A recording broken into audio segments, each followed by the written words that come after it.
How do you know if you've been cursed? If somebody is cursing you, if somebody is using baneful magic against you? We'll talk about that today. My name is John Moore, and I practice and teach shamanism.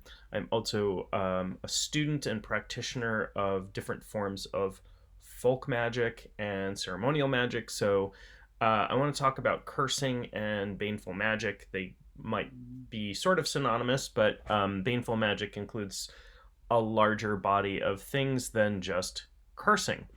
The reason I wanted to talk about this is that I did a video recently, and I will link to that up here, about the term black magic and how there's not really a differentiation. Magic doesn't really have a color, and secondly, that the term black magic has racist origins, in that it was associated with people with darker skin. That evil things, bad things, things that come from the devil during colonial times were associated with people with dark skin.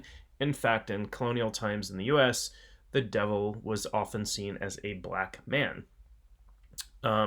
So, racist origin to that term. I'm not saying that people who use that term are using it with racism in mind.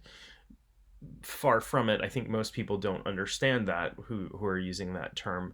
However, it's important to know that maybe we should stop using that term. It also is very much, again, it's black and white thinking, in that things are either good or they're bad. There's no gray areas. There's no, whatever. You're either in league with God or you're in league with the devil, and there's no in between. That type of thinking is very limited. So what I talked about then was a term called baneful magic, which is magic that is intended to harm somebody else. And one might think that this is necessarily a bad or evil thing, and in general, we should not want to harm other people, right? Just ethically speaking.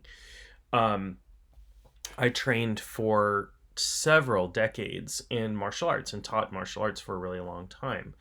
I don't do that so that I can go out and create violence against another human being. I'm a really non-violent person. And I don't believe in using violence to solve problems. I don't believe in using violence to get a point across, or because I'm angry at somebody. However, I have had people try to mug me. I've had people threaten to kill me, and somebody who wound up being my wife later on a subway one time, stuff like that. And while I was able to get out of those situations without using violence, which is I'm very proud of, there are times where violence has to be applied. Now, there's this, truism, because it's not true, that violence is never the answer. And I think that's a good thought. I think it's a good thought that violence is never the answer. But there are people out there who don't believe that and will use violence to get what they want. And, we get into a whole ethical argument about whether it's okay to defend yourself from violence, or to defend a child from a predator attacking them, or to, any of those things. Last resort kind of stuff, right? That's my training. My training is a warrior is always the last to pick up the sword, meaning violence is always a last resort after you have exhausted everything else. Same is true with baneful magic. There is cursing, and people throw curses around a lot over things like jealousy, etc., etc. And we can think of cursing as bad because it's causing harm to somebody. But an example that I borrowed from an author that I really like. There was a woman that he knew who was being stalked by somebody who was a violent predator, and he did some magic, protective magic, some spell, some ritual, and this person was climbing up a ladder to break into this woman's house, and who knows what he would have done to her if he had gotten inside, and fell off the ladder and broke his leg. Okay, so we could have a conversation about whether that was an okay thing to do or not okay thing to do. But it protected this innocent woman from coming to grievous harm. And it is unfortunate that this person had to be injured for that to happen. But again, it's not a really clear black, at least for me, it's not a very clear black and white issue. Again, I'm not using those terms from the racial perspective. I'm using them as polar opposites. I should say it's not a clear good versus evil thing here. Okay? Ultimately, the result was probably good, for the best. Not an ideal result, but so often in life things are not. So let's talk about cursing, and how do you know if somebody is using baneful magic against you? Cursing is a specific type of baneful magic. There are others. There are things like energy attacks. The evil eye, I don't really classify the evil eye as a curse so much as it is an energy attack. And you can, maybe I'll do a whole video about evil eye type of stuff. But I want to give you some of the symptoms of being under magical attack, baneful magic, that sort of thing. I do want to caution you that most of the time, things that are happening to us that are bad are not the result of curses or bad magic. If I get sick all of a sudden, from a tick bite, that's not a curse. That's Lyme disease. Could somebody be cursing me and I get sick? Yes. People can cause physical illness with baneful magic, and very frequently it will be something that is hard to diagnose. You'll be hard to find a root cause. It'll be something that the symptoms change frequently, or that sort of thing. So let's look at some of the things to look at. Also, bad luck can be just bad luck. However, if you have a bunch of strange and unusual occurrences that happen to you that are negative in your opinion, so I get sick, my car breaks down, my phone goes kablooey, my relationship breaks apart for no reason that I can trace back, like a bunch of things happening all together, I might start to suspect that there's something going on with me on a spiritual level. At which point, personally, I would investigate that. I have the tools to do that. If you don't have the tools to do that, find a practitioner who can help you out with that. Don't go to them and say, I know I'm being cursed. Say, I have a bunch of things that are happening to me, and I'm wondering if you can tell me what's going on a spiritual level. It might be spiritual and not a curse. That's kind of the thing, right? You might have ticked off some nature spirits, or you might have done some damage to yourself spiritually by doing certain things.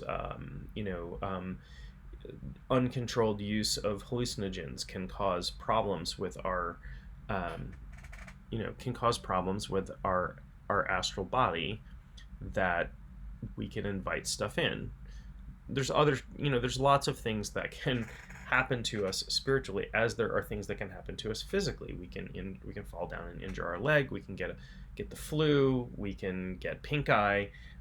So all different methods. We can drink poison. We can breathe bad air. There are all different methods that can affect our body, and the same thing is true for your spirit. Your spirit is just as complex as your physical systems. Your spiritual systems are just as complex, and can be affected by a similar variety of things. So if you have a string of things that are happening, or something dramatic that came out of nowhere and you can't track down a cause, find a practitioner, like a shamanic practitioner, or somebody who's that you know and trust, that is particularly sensitive, or perhaps a medium even, who can speak to spirit on your behalf and find these out if you are not spirited. Now, you do have to be a little bit cautious in just going to anyone. There are a lot of, unfortunately, psychic scammers out there who will tell you, oh, you have been, whatever you go to them with, they will tell you you've been placed under a curse, They will lift it from you for a fee of just $1,500 or whatever. Now, if you go to a practitioner, if you go to a shamanic practitioner, during the session, they might say, oh, there's some curse energy here, and I'm going to take care of that in the session. Generally, that's okay. That's fine. You're already paying for them for the session, and they're already working on your behalf. They're not trying to upsell you by making you scared of curses and that sort of thing. Curses are fairly rare as well because they require a certain amount of energy on the behalf of the person throwing them. Now, here's some other indications that there might be baneful or curse energy coming your way. First of all, do you know somebody who practices some form of magic that includes cursing, and have you ticked them off? So in my case, I was in a relationship with somebody who was a practitioner, and I'll talk about some of the things that happen. Not all of them. I don't want to give personal information away about this person, but when we broke up, one of the things this person did was throw garbage into my yard. Not well, but I knew that she also practiced some magical forms, some forms of witchcraft and things that have cursing in them, and some weird stuff started happening to myself, to family members, to a new significant other. And so I suspected that there was curse energy. I got information for myself, but I also felt like I was really close to the situation and didn't want to make assumptions. So I actually went to two other I got readings done by two people who are very well respected in different fields than I work in spiritually, and both of them identified the curse, who had done it, and how, which involved throwing. One of them said she threw something into your yard, which is exactly what happened, and it wasn't something that I had told her about. And so then I took lots and lots and lots of precautions and did space clearing and set up wards and did all kinds of stuff to protect myself. So, but there were a string of weird things that were happening, and that is one indicator that lots of paranormal activity kicking up, lots of physical things breaking around you, people getting sick all of a sudden, strings of bad luck. Luck is an energy, and luck can be affected. Evil eye is one thing that can affect luck. It can sort of burn through your luck energy. Excuse me. It can cause, as I cough in the middle of this video, I'm not being cursed, I promise. I'm just getting over a cold, as a matter of fact. Not a curse, a cold. I don't automatically assume that if I get sick that I'm cursed. It's not the first thing I jump to. So the point is, and these are all indicators. There was a string of weird stuff happening all at once, all together. And it wasn't just happening to me, it was happening to people around me. B, I knew a practitioner who had some cursing ability who was angry with me. That's a big one, right? People generally aren't going to spend the time and energy to curse strangers. And you certainly might not know what everybody is into, what everybody practices, that sort of thing. And 3, there were some physical things, the throwing the things into the yard, some other things. Some things of mine were broken, some things of mine were stolen. So oftentimes, there are certain principles of magic. One is a principle. Most magic is sympathetic magic, meaning somebody has to get a voodoo doll that looks like something that looks like something else is the stand-in for it. But very frequently, people have to have the principle of contagion, meaning they have to have something touch you or come into your space. So they have to cast something at you, throw garbage into your yard, throw black sesame seeds in your direction, something along those lines. Those are, types of cursing, or they have to get a piece of your clothing, your signature. That's a big one. Um, People can do cursing with photos of you or even with nothing. But what they're doing is they're creating a link. They're creating a mental, psychic, etheric, astral link to you.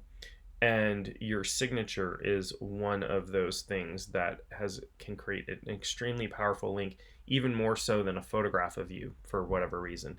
Um, Piece of your hair, piece of your nails, any bit of your DNA. So, spit, other bodily fluids, blood, um, nails, hair clippings. That makes you want to be careful about what you do with your nail clippings and your hair. So these are all indicators if something goes missing. Uh, it might be somebody taking a personal item to use it as a connection to you, so that they can do the cursing. This is not to say you can't do cursing without a physical connection. You can. The physical connection just makes things, gives it more oomph, gives it more power, picks up more signal, makes it easier. So there are all kinds of curses where people will throw things across your path, powders. There's, if you look at hoodoo, you can look at hotfoot powder and all kinds of stuff, goofer dust. There's all kinds of names for these things. But if you see strange things strewn across a path in front of your house that you normally walk through, these can be indicators. Okay, so if you have some feeling, some idea, some indication, some of these things are true, that you have somebody is performing baneful magic or cursing towards you, seek out the help of a professional if you are not one. You can do some things to protect yourself. You can, and most of the things that people know to do from popular culture are fine. They're not going to cause any harm, but they're probably not going to alleviate the problem. So, for example, burning sage in your house is not going to stop a curse, nor is it going to unhaunt your house if that's part of the problem as well. Sage is great for clearing energy. There are other substances that burn that are better for clearing different types of energy and hauntings and that sort of thing. Rosemary and cedar are good examples, but not just burning a substance isn't going to undo a curse. You're probably going to have to seek out the help of a practitioner. You may have to participate in a ritual. You might have to set up protection around you so that the stuff doesn't come bouncing back. Now, I will give you one sort of big tip, one sort of big practical thing you can do if this is the case. And this is something I talked about when I talked about shadow people as well. If you find there is, like, you're having lots of strange dreams, sometimes people do this stuff at night. The connection that gets opened up can cause strange dreams, nightmares, cause you to wake up in the middle of the night, that sort of thing. This is partially your unconscious saying, hey, there's something going on. You can sleep with a mirror under your bed facing up. So, you put it under your bed, but facing towards you through the bed. This will actually deflect some level of energy that's being hurled at you. Mirrors are fantastic tools for deflecting energy. They deflect light already, electromagnetic energy. So, they're also can be really good tools for that. They're used in magic all over the place. They're used in Taoism to redirect bad energy and that sort of thing. So you can use mirrors sort of strategically. So smudge and mirrors are things that you can do that are definitely not going to cause any harm. They might not be enough. And for that, you need somebody who is skilled at what we call curse unraveling, curse breaking, that sort of thing. Anyway, I hope this is helpful. Don't forget to subscribe to this channel. I have lots more videos coming up. Every time I do one of these, I think of something else I want to talk about, or somebody asks me a question and I will do a video on it. If you have any questions, definitely ask them. I try to answer questions as best I can and as quickly as possible. But also, This video came out of a question that somebody asked me on another video, so it gives me stuff that I can do for you, that where I may be able to answer your questions more in depth. That being said, enjoy the rest of your day, and I will talk to you real soon.